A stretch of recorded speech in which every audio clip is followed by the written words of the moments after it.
السلام عليكم ورحمة الله وبركاته كسو دوادا كيبا official channel haddaad ku cusubtahay please subscribe muuqaalada aan soo qaadan doono waa cabdiraxmaan furunle iyo wiilkiisa oo xigmada badan bal aan isla daawano waan huwa muuqaaladan inay ku xiis gelin doonaan fadlan dhammayso adoo raalli ah maalmaha kamid nin baa wuxuu fadhiyay dhinaciisa ama webi geerkiisa si uu ugu qaato waqtigiisa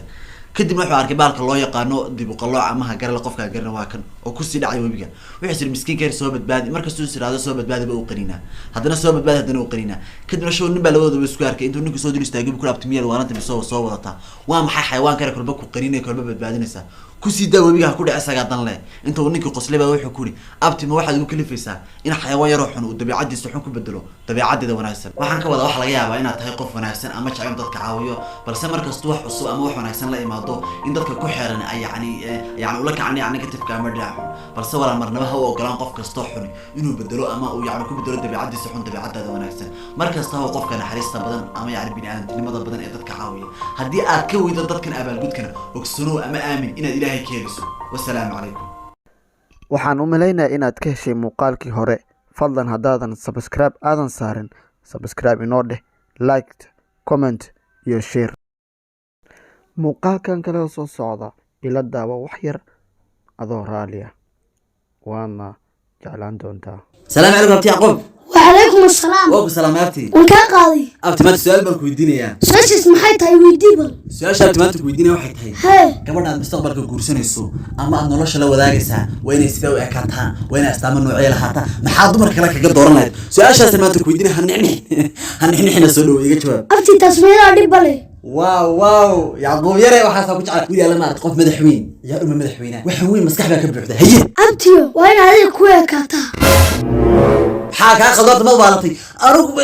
ma xishood mali xayii xishoodona mali ana abtigaaba kula wayna gabadha guursanaa ku ekaataa waxa ku hadlaysay xishoodkan ku ka tagay u kaadi waxba dhigaas u keenay hore Soomaalidu tiri su'aal qaldan jawaab qaldan bay leedahay xaga iga oran la wax baro qirka sare imtixaankaaga bas ashirkaagu qurux badna ayaa ku leedahay guur waraa waxa soo kala rag isku dilaan waxaan olay ma bila amal baatay amal laanta aniga nagala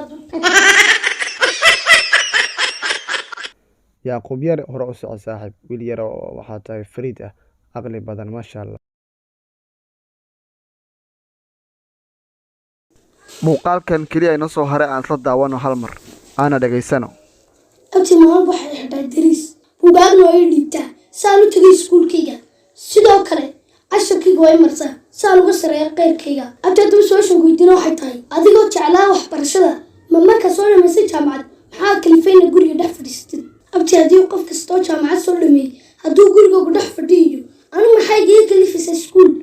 lacagta iskaga shaqayso waqtigii ku baxayna ku bax aduu ma yaabtay saad moodo maaha abti adduunkan arkaysaa dadka qaar abti waa u cadaab iyo jeel dadka qaarna abti waa u janno iyo nimco dadka qaarna abti waa u madadaalayo qosol abti qofna ma jecla marka waxbarashadiisa soo dhameeyo inuu gurigooda iska soo dhex fadhiisto si camal la'aan ah qof kasta abti wuxuu jecel yahay wixii uu soo bartay ama cilmigii uu soo bartay inuu ku shaqaysto si uu u dareemo farxad iyo adlisti